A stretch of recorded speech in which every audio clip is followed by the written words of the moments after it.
電車で GO!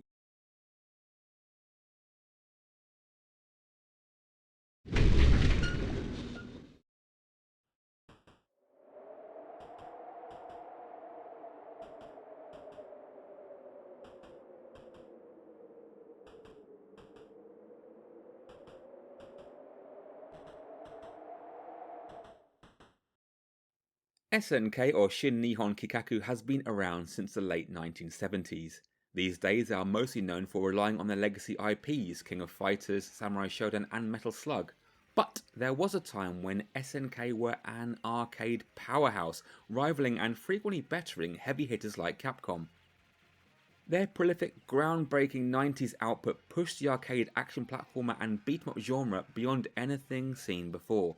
Not only that, you could even take it home. Starting out in the arcade, SNK had some successes with games like Osmo Wars, but it was the Scramble-inspired Vanguard that put them on the map. A multi-scrolling shooter where you shoot in multiple directions and keep your fuel topped up by killing enemies. Throughout the 80s they kept up a steady stream of solid arcade titles before noticing the Famicom's Rampage, which inspired a shift to joint console and arcade development. The Famicom would become home to several high-quality ports of SNK's arcade games, and before long, original games were being developed. The tail end of the 80s saw SNK revolutionise the arcade cabinet by designing a cartridge system, much like those used in the home. Now arcade owners could buy new games that slotted into generic cabinets at the fraction of the cost of a new machine. An arcade cab was now able to hold more than one game at a time. Choose your beat-em-up or shooter, and away you went. A genius way to invigorate arcades and maximise floor space. But it didn't end there. The arcade multi-video game system transitioned nicely into the world of home consoles.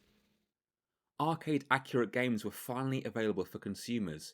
No more ropey ports for micros or scaled-down console equivalents. This, ostensibly, was the arcade brought into the living room. At a cost. Crivens was there a cost. The unit itself was anything between £400 to £500, with games £200 each. No one I knew had one. They were beyond the reach of mere mortals, so I made do with watching them on Games Master from time to time. On the left hand side when you've got Auntie Marisha's one, on the right hand side you've got Letty, so Auntie Marisha's slightly ahead, Dave. Oh no, it's another back spike there. That is not too good. Auntie Marisha. Oh, and Auntie Marisha takes the first round. Letty's gone. It was around this time that the Neo Geo branding came into use, and the arcade MVS and home advanced entertainment system were first to bear the logo. The following years were very good to SNK and the Neo Geo brand, with incredible games coming out on both platforms. Success in the arcade and home console markets naturally convinced SNK to consider the handheld market. In 1998, the Neo Geo Pocket was released. At this point, of the original handhelds, only the Game Boy had survived, with the Atari Lynx, Sega Game Gear and NEC's Turbo Express dead at this point. The market looked good, so SNK stepped into the ring with the Neo Geo Pocket, a 16-bit monochrome cartridge-based handheld that dwarfed the Game Boy's specifications. However, with the Game Boy Color releasing just a week before, the Pocket was already looking dated. The graphics were sharp, there was enough under the hood, and there were some big games in the launch lineup. But there's a new Game Boy, and it's in colour. 5 months later, in March 1999, the Neo Geo Pocket Color hit the shelves in Japan. It would also be available to buy in the States and Europe. So, in theory, SNK had a system that was fairly beefy and should have slammed the feeble Game Boy and the weaker Game Boy Color. But, alas, the Big N's handheld dominance remained unassailable. Rubbish. There was a very decent selection of games available for the Neo Geo Pocket. Highlights include Neo Turf Masters, personal favourite, Fatal Fury, Metal Slug, Samurai Shodown, basically any of the big hit franchises from the MVS and AES. There was even a Sonic the Hedgehog game. None of this helped, and the Neo Geo Pocket and Pocket Color were discontinued in October 2001. An utter disgrace as it kicks bottom. One game that certainly helped to boost the presence of the Neo Geo in the late 1990s handheld gaming sphere was Densha de GO 2 on Neo Geo Pocket. Not a catchy title, but a respectable port of the arcade game.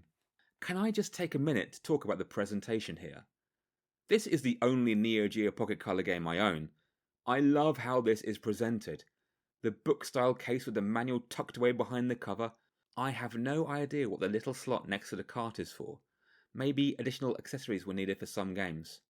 Not all Neo Geo Pocket Color games are like this. Most had hard clamshell cases, but man, I love this.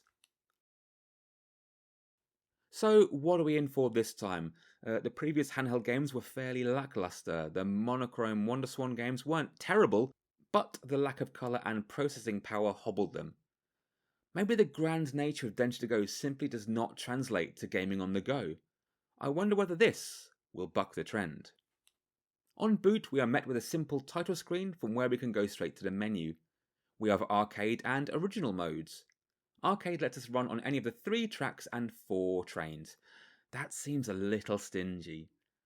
Original mode also lets us do this, but driving conditions are slightly different each time, giving endless possibilities. An infinite game of Densha de GO! At last! This is kind of fun. The weather and passenger volumes change, meaning the train handles slightly differently. Talking of trains, we have the obligatory Densha de GO 2 staples, the E3 Komachi, HK100, 681 and 209 series, running on the Akita Shinkansen, Hoku Hoku and Keihin Tohoku lines. Nothing we haven't seen in previous editions of Densha de GO 2, but for those new to the series, the Akita Shinkansen is a line that connects Tokyo with Akita. It's actually a collection of 3 lines. Firstly, from Tokyo, it uses the Tohoku Shinkansen, which switches to the Tazawako line at Morioka. From there it runs through to Omogari on the All main line. The Tazawako and All lines feature in other Densha de GO games as local routes. The Hoku Hoku line has an aqueduct and the excellent Kubiki station, neither of which is visible in this game. And the Hakutaka Express route as seen here has been out of service since 2015. The Keihin Tohoku line is an incredibly important line that connects Tokyo with 2 other prefectures, Saitama and Kanagawa. If you are planning on visiting Tokyo at some point, you will be riding on this route. It's probably the second most important line in metropolitan Tokyo. Of the 4 trains featured, the 209 and HK100 are local trains, and the 681 and E3 series are high-speed trains. This version of Densha de GO 2 also lacks the Kosokuhen or high-speed edition subheading from the arcade. I've seen some places slap that subheading onto anything named Densha de GO 2, but this is incorrect, and it only applies to the arcade game and the Dreamcast edition. So we choose a track with difficulty ratings running nicely from 1 to 5. No train presentation screen, just the mock departure board, then route map. We're not missing much, but the digitized images of trains have appeared on pretty much every version so far, even the WonderSwan, and they would have been nicely represented here in colour, despite the Neo Geo Pocket Color's lower screen resolution. The game has all the parts we need nicely laid out. I've gone for the 2-handle setup here, but a 1-handle option is available. I found the 2-handle to be the easiest to use and allowed faster shifting from acceleration to braking. But look at the station. It's barren. No signs, no passengers, no stairs, no anything. They're all like this. We're just driving trains around a desolate, lifeless environment. The end of days has arrived, and all that's left are Japan's trains running on the mechanical equivalent of muscle memory, until the power eventually runs out and an interminable silent stillness settles. Even the WonderSwan had these lovely looking cardboard cutouts populating the platform. But when you crank the accelerator, everything starts moving. The ground shifts beneath the wheels, the scenery scales, houses appear and begin to whip past us. Trackside pylons flash past us, tunnels whoosh up from the distance and plunge us into darkness. Now it's getting somewhere. We have a feeling of speed, of a heavy vehicle moving at pace. I have to wonder, is the speed at the cost of the visuals? Are the sparse backgrounds, solid colour floors and repeating trackside buildings all that's keeping up this pace? We know the Neo Geo Pocket Color has a fair bit under the bonnet and is capable of some damned impressive visuals, Metal Slug's second mission being a great example. Or was it just a case of SNK shipping the game ASAP to cash in on the now dwindling Densha de GO mania? To be fair, this is the Hoku Hoku line, which is the least visually appealing track. Best track goes to Keihin Tohoku because I blooming love a moody train ride at dusk. Just look at it, drinking that squish background and 8-shade gradient. Only apartment buildings, offices, and nondescript grey blocks are allowed to occupy the left side of the track. The right side is reserved for the taupe abyss. This is a common feature across all the tracks. The sides showing detail often alternate or rely on mirroring basic elements like trees. So I mentioned earlier that there are 3 tracks, the Hoku Hoku, the Akita Shinkansen, and the Keihin Tohoku. But, like the grown-up console versions of the game, a stretch of Tohoku Shinkansen is available when you get a good or great rating at the end of the E3 hard run. It's interesting, certainly feels fast, but there's nothing to look at.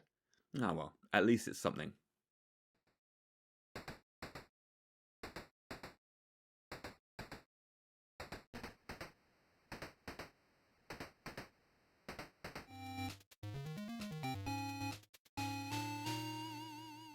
The bonus game also makes an appearance, and once again we're connecting an EF63 to a stationary 581 series on the Shinetsu mainline. No bonus graphics for a good connection like the PlayStation and WonderSwan versions, just extra waiting time. It's these additions that mean Densha de GO 2 on Neo Geo Pocket does give the illusion of being a complete package, and the inclusion of an original mode almost allows them to pull it off. The original mode lets us play on the 3 easier tracks with random effects in use, the abridged Hoku Hoku line, the express E3 line, and the Keihin Tohoku line. Time of day, passenger amount, and weather conditions vary for each run. This mostly involves an extended stopping time and some sort of palette swap. I like the night effect where everything just looks sooty. Weather effects are relegated to a small symbol on the left, no rain or snowfall here, just slippery tracks and darkened skies. And no rewards for completion either. Scandalous! The more I play these handheld Dengo games, the more I think they missed a trick.